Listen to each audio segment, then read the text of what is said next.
Well, the 99% is everybody, pretty much. The 1% are the people that are controlling the money. Well, the 1% came out of the idea in America where 1% of the people own, I think it's roughly 40% of the wealth. It's being used as a symbol. We've had some people in the public go, well, I'm an employer, I'm a company director, I do this, etc. If you look at the wealth and the demographic of the wealth spread across the world, I hate to deflate some people's egos, but unless you've got a personal net wealth of at least $30 million, you're not even coming close to the 1%.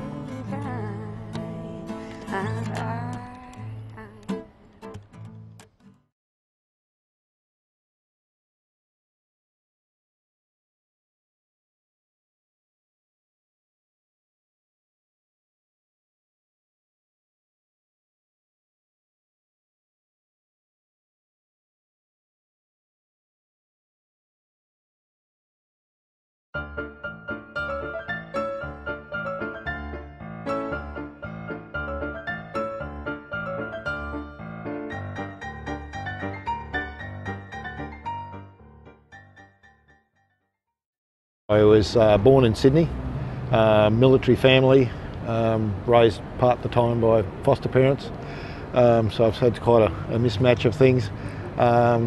Lived overseas on and off for quite a number of years, particularly in the United States where my work took me. I'm mainly involved in the yachting industry. I design boats and yachting equipment, stuff like that. Also been into a lot of social projects, designing housing for poor people. To talk about my family, effectively they sit to the right of Genghis Khan. You know, we know the Howards through political connections, things like that, and I am what you would classify as the black sheep of the family. I used to be kind of that way inclined myself, but over a period of time I realised how damaging right-wing policies are for people. And it's just been a slow evolvement ever since then. I probably represent the demographic of middle class. I grew up in a rural environment on the land. Yeah. I guess my family were sort of originally what used to be sort of National Party, I think, which used to basically represent the rural part of Australia. That demographic fell away. You know, I've sort of been caught in the illusion of voting for different political parties during my lifetime. I'd have to describe myself now, though, as a political atheist. I believe that because of the fact that corporations have now hijacked governments and democracy, that the political process is just there to create an illusion that people have a choice. I grew up on a farm, actually, in South Australia. So I moved here when I was 20 and I started up my own company when I was 20. I was driven towards success and being successful, and got to be really successful and be really good, and because when I've got a lot of money and a lot of things and I'm really successful in business and I have a lot of employees, then people will think that I'm worthy. And then the longer that I went along, I realised that I had all these things and I was in business for a long time, and I went, what's the purpose as to why it is that I'm doing what I'm doing? And I'm just creating all these websites and more things in the world that we don't need. What's the real purpose? And I didn't feel happy. Like, I had all these things and I just wasn't happy.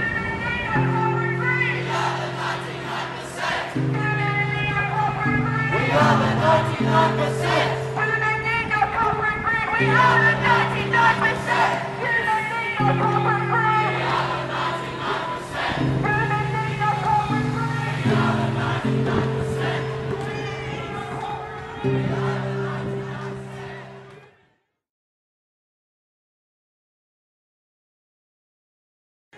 What's up, y'all? Viewers at home, Merry Solidarity Miss, and welcome to San Diego Live Feed.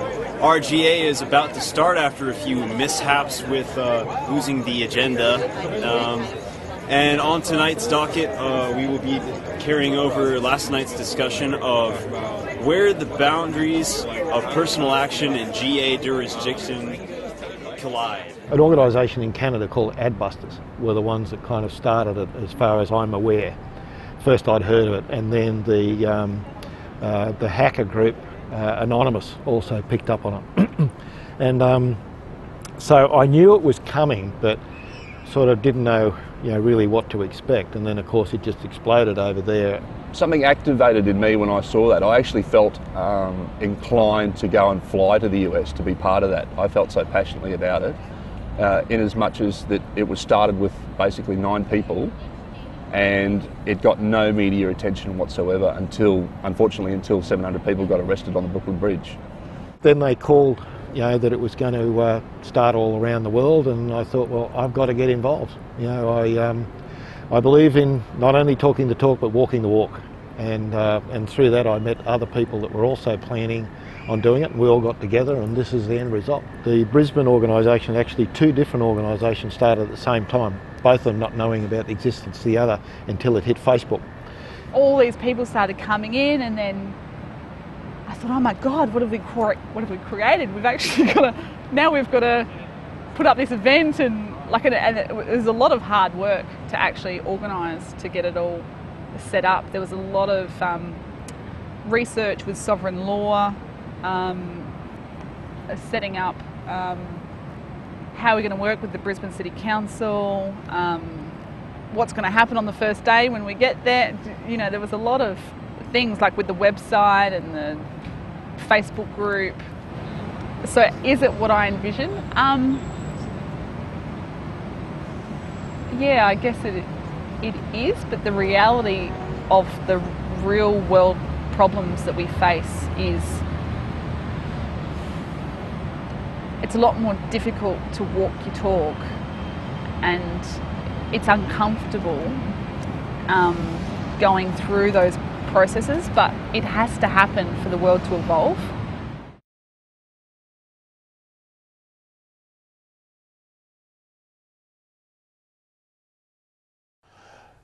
There's already been successes by my standards. I've worked together with people I've never met, throwing new things together, throwing websites together, making communication happen. To be able to step into some organisation that didn't exist a few weeks ago, and to find a place in it and to be making things happen, that's just incredible. We haven't met each other, we don't really know each other, and yet this thing is working. Meeting people like that really makes me hopeful that we have a chance to build some better things. I've never been involved politically in anything like this. People I know politically who I disagree with fundamentally, I'm finding myself on the same side as them in arguments as we argue, well, no, this is a political movement. There's a reluctance amongst some of the people there to even call this political. I think that's partly because people think politics means what politicians do, and whereas I mean politics to mean how humans relate to each other. So we're maybe quibbling over terms, but there's such a broad range of differences that all the old assumptions about how to work together are just being thrown out the window.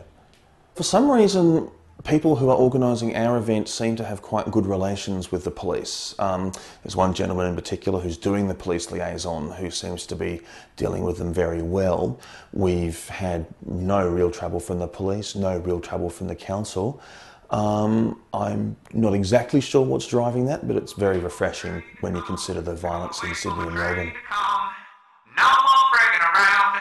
They're gonna wait for the train to come. They're gonna wait for the train to come. They're gonna wait for the train to come. No more breaking around. They're gonna wait for the train to come. They're gonna wait for the train to come. They're gonna wait for the train to come. No more breaking around. Now I don't know, but I've been told the green grass I'm gonna sing it till I'm old. I don't know, but I've been told green grass I'm gonna sing it till I'm old. Wait for the train to come. They're gonna wait for the train to come. They're gonna wait for the train to come. No more breaking around. They're gonna wait for the train to come. They're gonna wait for the train to come. What we're trying to do is contain the radical elements in it, where they just want to go out and have confrontation and get arrested and do this sort of thing. I just don't see the need for that. So there is a lot of people here that have the mentality of a protest. And so because they have been conditioned in the protest mentality for such a long time, they're going to do the things for them that they feel will get the message out to the people. Me personally, I feel like just our presence as an occupation and just speaking to the people on an everyday basis is getting the message out on its own without actually having to yell it and scream it and have it on a placard. Yeah, it's just getting into the hearts of the people, which I feel has the best result. But that doesn't suit for everyone, so they're going to do their own thing with their own agendas. It's kind of as people do. The one thing I've learned over the years with all these sorts of things is if you get angry and get violent, then you're playing their game. And they know how to control you or manipulate you, whatever you want to call it. If you get violent, they know how to handle you. As long as we are peaceful and harmonious with each other and the people around in the community and respectful to what it is that we're doing, then I can see every opportunity for this continuing and growing. We don't believe that, that an eviction will take place because we've not created any just cause for that to occur.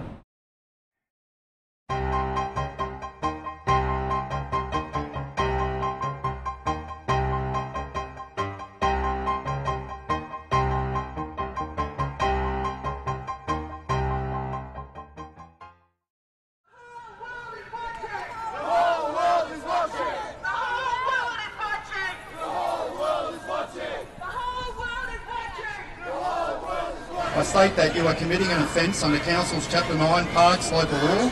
You are hereby required to immediately remove all of your property and vacate the park. We are the 99%! This is not a police state! We have protected! We are the 99%!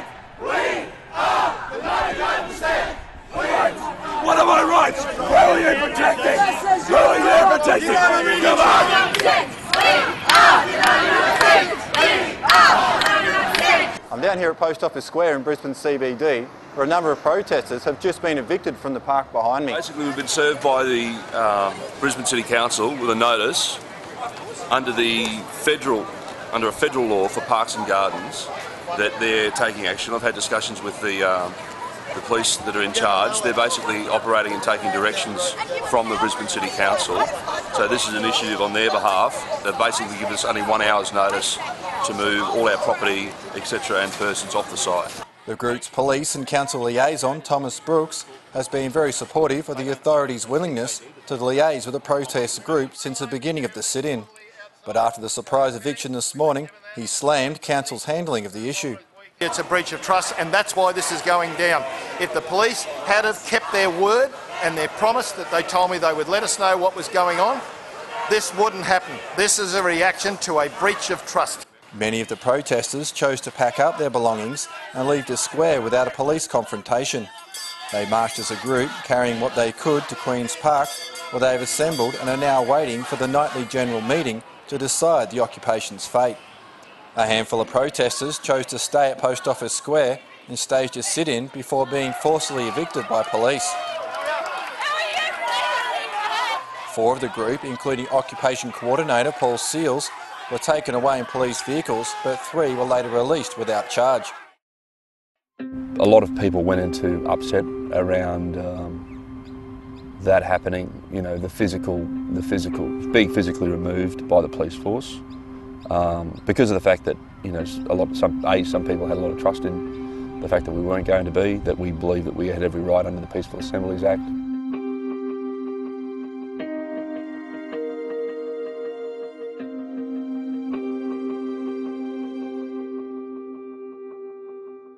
The contingency plan, if we got tossed out of Post Office Square, was to then go to up to Queen's Park. It's actually called Queen's Gardens, but everyone calls it Queen's Park.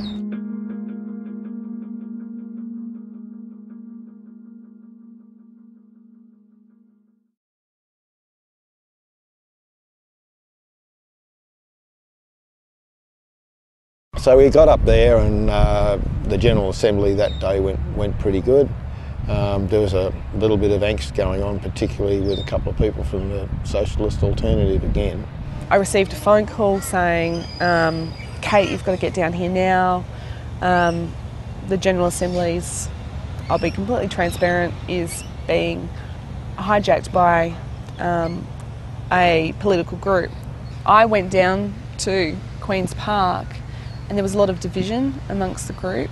There was some people who had felt that the best approach was to have resistance with police, and some people were, well, no, we actually need to be peaceful, and you know, this is what this occupation is all about. So some people decided to stay and some people left. I believe that some of the people that decided to stay were the resistant people that wanted that type of interaction with the police. Next thing I got a phone call at 7 o'clock in the morning. It was on again, and it was getting pretty nasty, which is a shame.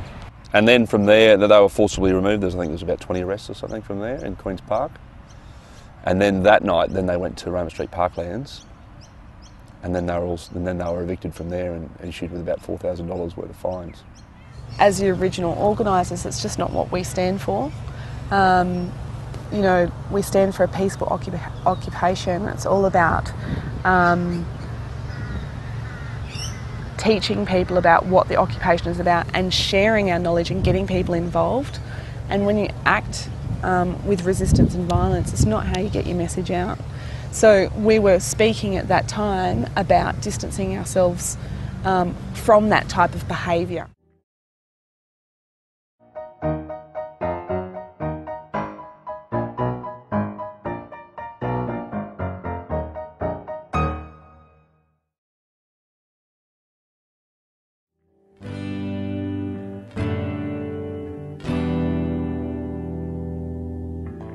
Packing bags of memories, hit the road and taste the breeze. Over the next 24 hours, we then decided to come back and to talk to the groups, because creating two separate groups is just, it's not what it's about. It's about coming together as one in unity together and talking it out together and saying, hey guys, this is what we're feeling.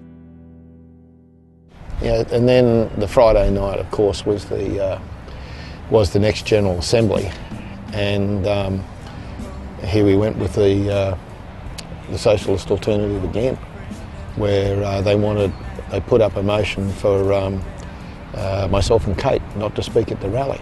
They voted on whether we should speak the next day, and consensus said yes. So that was great to hear that they still had respect and acknowledgement for, I guess, the work that we had created in order to get the occupation moving along peacefully. It really reignited the core strength of why it is that we're here. So it was really good to see. It was really beautiful to see that strength coming back.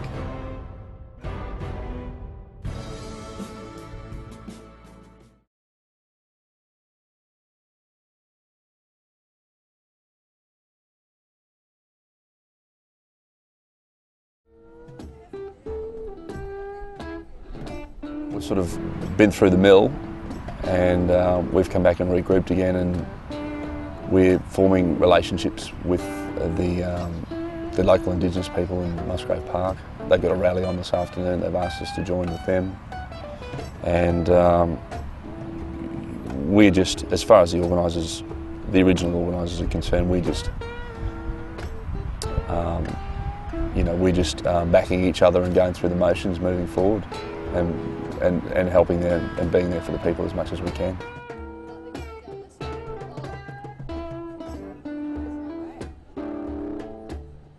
Well, obviously, 100 people camped in the park isn't really going to change things, but it's an awareness thing to get everybody else on board, which is why we call ourselves the 99%. We represent everybody who's part of that 99%. Once you get to a point, all you really have is civil disobedience. That's the only weapon that you have to use, and as soon as you give that up, you've got nothing at all. Whichever rights you're not prepared to stand up for, they're the rights that you'll end up losing.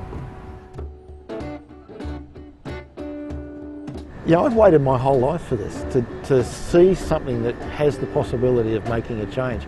I think this movement worldwide can actually make a change, where I don't know how that's going to come about.